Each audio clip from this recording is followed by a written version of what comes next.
बेटी, तू ही तो मेरे मन की सुनती है। मैं तुझे कहकर दिल को हल्का कर लेती हूँ, वरना तेरी भाभी ने तो मेरा जीना ही मुश्किल कर रखा है। उसको किसी से कोई मतलब नहीं है, कोई काम ढंग से नहीं करती है। सिमिका, तू क्या घर से गई? तेरी मम्मी के चेहरे से हंसी ही गायब हो गई है। एक तू ही तो है जो अपनी मम्मी को समझती है। कभी अपनी भाभी को भी समझा दिया कर, हमेशा मुझसे लड़ती ही रहती है। राधा जी ने अपनी बेटी सिमिका को फोन पर कहा। सिमिका ये सब सुनने की आदी हो गई थी। उसकी मम्मी रोज उसकी भाभी कंचन की बुराई फोन पर करती थी। जब तक वो कंचन की बुराई ना कर ले, उनका खाना हजम नहीं होता है। मम्मी, अभी मैं निशांत को ट्यूशन छोड़ने आई हूँ, घर पहुँचते ही बात करती हूँ। ये कहकर सिमिका ने फ़ोन काट दिया। उसके फ़ोन काटते ही उसकी भाभी कंचन का फ़ोन आ गया। दीदी, अब एक आप ही तो हो, आपसे अपने मन की हर बात शेयर करती हूँ। आज भी मम्मी जी ने मुझसे लड़ाई कर ली। अब 2 बच्चों की माँ हूँ, काम से देर सवेर तो हो ही जाती है, अकेली लगी रहती हूँ।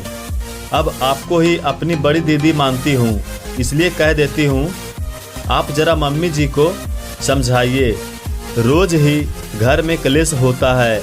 हाँ भाभी, अभी मैं निशांत को ट्यूशन छोड़ने आई हूँ, मैं घर पहुँचते ही आपसे बात करती हूँ। और सिमिका ने फ़ोन रख दिया। उसने अपने बेटे निशांत को ट्यूशन छोड़ा और कुछ ज़रूरी सामान मार्केट में लेने चली गई। और 1 घंटे बाद निशांत को ट्यूशन से आते वक्त ले आई। जैसे ही घर में पैर रखा, राधा जी का फिर से फ़ोन आ गया। मैं तो तेरी भाभी से तंग आ गई हूँ, अब मुझे चाय पीनी है। और महारानी बच्चों की पढ़ाई का बहाना लेकर बैठ गई है। और उधर तेरे पापा मुझ पर चाय के लिए गुस्सा हो रहे हैं। ऐसी बहू आई है कि सास ससुर का जरा भी ध्यान नहीं रखती है। सिमिका ने फिर कहा, मम्मी, मैं निशांत को ट्यूशन से लेकर आई हूँ, उसे भूख लगी है, मैं रात को आराम से बात करती हूँ। और सिमिका ने फ़ोन रख दिया। उसका सिर दर्द होने लगा। 1 कप अदरक की चाय बनाई और अपने कमरे में चली गई। आज प्रमोद भी जल्दी घर आ गए। क्या हुआ, ये सिर पकड़कर क्यों बैठ गई हो? उसने अपनी पत्नी से पूछा। प्रमोद, बाकी बेटियों का मायके से फ़ोन आता है तो वो खुश हो जाती है, उनका चेहरा खिल जाता है, पर मेरा तो सिर दर्द हो जाता है। रोज़ मायके में झगड़ा होता है और रोज़ मेरे पास फ़ोन आ जाता है। ना मम्मी समय देखती है और ना ही भाभी, दोनों अपना झगड़ा रोज़ फ़ोन पर सुना देती हैं। ये दोनों आपस में अपनी लड़ाई झगड़े क्यों नहीं सुलझाती हैं? सिमिका ने प्रमोद के कंधे पर सिर रख दिया। सिमिका, इस तरह फ़ोन पर झगड़े सुलझते नहीं हैं, ना ही सुलझेंगे। इस बार तुम जब भी मायके जाओ तो मम्मी जी और भाभी को एक ही कमरे में बिठा लेना और दोनों के बीच आमने सामने बात कर लेना, सब ठीक हो जाएगा। प्रमोद, ये इतना आसान नहीं है, मम्मी और भाभी मेरी बात मानेंगी ही नहीं। ठीक है, जब वो बात ही नहीं मानेंगी तो उन्हें बोल देना कि मुझे बीच में लाने की ज़रूरत नहीं है, तुम दोनों अपने मसले खुद ही सुलझाओ। प्रमोद ने कहा। सिमिका को ये बात जच गई, पर उसे बिल्कुल भी नींद नहीं आ रही थी। मायके की बातें और मायके में बिताए गए दिन दिमाग में चल रहे थे। राधा जी के 1 बेटा और 1 बेटी हैं। सिमिका उनकी बड़ी बेटी, जिसकी शादी करीब 8 साल पहले प्रमोद से हुई थी। सिमिका का छोटे भाई आकाश की शादी कंचन के साथ हुई थी। सिमिका का ससुराल उसी शहर में था। जब कंचन आई थी तो राधा जी उसकी बहुत तारीफ करती थी, लेकिन शादी को जैसे जैसे समय बीत रहा था, दोनों सास बहू के झगड़े बढ़ते जा रहे थे। पहले कंचन अकेली थी तो सारा घर संभाल लेती थी, लेकिन जब से वो जुड़वा बच्चों की माँ बनी है, तब से वो घर से ज़्यादा समय अपने बच्चों को देने लगी है। अब दोनों बच्चे नर्सरी में पढ़ते हैं। उनको स्कूल लाने ले जाने और पढ़ाने की जिम्मेदारी कंचन की ही थी। लेकिन कई बार ऐसा भी होता था कि कंचन बच्चों को ज़्यादा समय देती थी और सास ससुर की एकदम से उपेक्षा करने लगती थी। राधा जी अक्सर यही शिकायत करती थी कि बहू के अपने बच्चे हो गए हैं, अब वो अपने बूढ़े सास ससुर की परवाह क्यों करेगी। सिमिका ये सब सुनती रहती थी। सालों हो गए पर अब दोनों सास बहू के झगड़े बढ़ने लगे थे।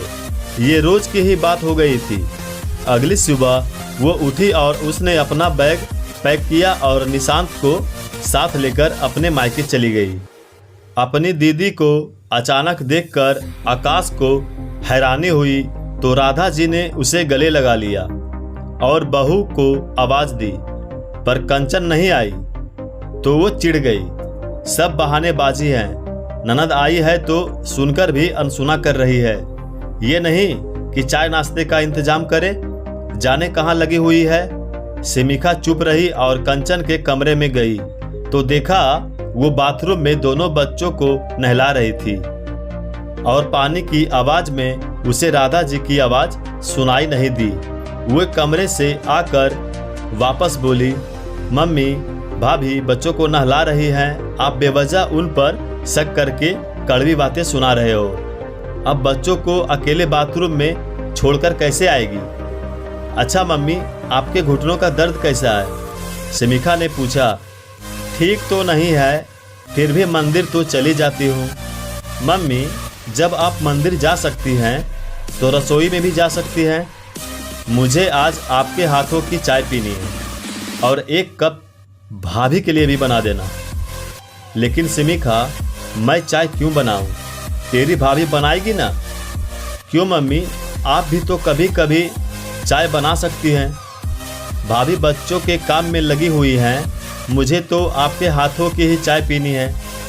राधा जी उठकर रसोई में गई। इतने में कंचन बच्चों को ले आई। वो दोनों बुआ के गले लग गए। कंचन ने पैर छुए और बोली, आप बैठिए, मैं चाय नाश्ता लेकर आती हूँ। वो उठने लगी थी कि राधा जी चाय की ट्रे ले आई। कंचन को आश्चर्य हुआ। वो समझ गई थी कि ये सिमिका दीदी के काम है। कंचन शाम को खाना बना रही थी तो उसने देखा मम्मी चुपचाप से बैठकर टीवी देख रही है और भाभी अकेले लगी हुई है। बीच में आकर दोनों बच्चे परेशान कर रहे हैं। उससे कंचन चिड़चिड़ी हो रही थी। वो रसोई में गई और सब्जियां लेकर आ गई। मम्मी, आप ये सब्जियां काट दो, मैं भाभी की मदद करवा देती हूँ। अकेली कब तक काम करेंगी? बच्चे भी छोटे हैं। तभी राधा जी बोलती है, अरे रहने दे, मैंने भी बच्चे पाले हैं। ये तो आजकल की बहुओं के नखरे हैं, बस बच्चों का बहाना चाहिए। काम तो इनसे होता ही नहीं है। कितने से लोग हैं। मैं तो संयुक्त परिवार में रहती थी और इतने लोगों का खाना भी बनाती थी। इससे इतना भी नहीं होता है। मम्मी, आप संयुक्त परिवार में रहते थे तो बच्चे भी इतने लोगों के बीच में पल गए थे। पर मैं सुबह से देख रही हूँ भाभी घर का काम संभाल रही हैं, बच्चों को भी देख रही हैं। उन्हें दूध पिलाना, नहलाना और खाना खिलाने का काम तो वो अकेले ही कर रही हैं। आपने और पापा ने एक बार भी बच्चों को नहीं संभाला। सिमिका ने कहा, हम उसके बच्चे क्यों संभाले? वो तो हमारा कुछ करती ही नहीं है। खाना बनाकर कौन सा एहसान करती है? ना कभी मेरे घुटनों में मालिश करती है, ना सिर में तेल लगाती है। उसे अपने बच्चों की परवाह है तो अपने बच्चों का ही करे। राधा जी ने कहा, मम्मी, आप ये कैसी बातें कर रही हैं? कंचन भाभी बच्चों में ही इतना थक जाती है, वो आपके लिए कैसे समय निकालेंगी? और वो आपके भी पोते पोती हैं। आप बच्चों को बैठकर खाना खिला दें, पापा उन्हें पढ़ा दें तो भाभी का काम हल्का हो जाएगा और वो आप लोगों को भी ज़्यादा समय दे पाएगी। आप दोनों के रोज़ के लड़ाई झगड़े से मैं जब परेशान हो जाती हूँ तो आकाश और पापा का क्या हाल होता होगा। सास बहू केवल लड़ती ही रहोगी तो उनकी गृहस्थी कैसे चलेगी? आप दोनों को साथ रहना है तो एक दूसरे का करके चलना होगा और यही सुख शांति का एक मंत्र है। आपस में एक दूसरे से शिकायत करो और जो गलत है वो माफ़ी मांगे। कोई भी बात दिल में नहीं रखे। लड़ने झगड़ने से कुछ भी हासिल नहीं होगा। सब कुछ ऐसे ही चला तो वो दिन दूर नहीं जब भाभी आपसे अलग हो जाएंगी। मम्मी, मैं ये नहीं कह रही हूँ कि सब गलती आप ही की है। कुछ गलती कंचन भाभी की भी है, वो भी आप लोगों का ध्यान नहीं रखती है। मैंने आपकी पिछली कुछ फोटो में देखा था, कंचन भाभी अपने बच्चों और आकाश के साथ हर वीकेंड पर घूमने निकल जाती है। कभी आपको और पापा को उनके साथ में नहीं देखा। यह भी तो गलत है। क्या सास ससुर के प्रति इनका कोई फर्ज नहीं है?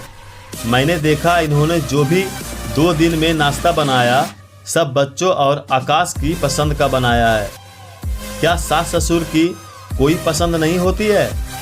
हर सास को उम्मीद होती है घर की बहू उसकी पसंद का भी कभी कुछ बनाए। वो भी तो सारी उम्र अपने बच्चों के लिए बनाती आई हैं।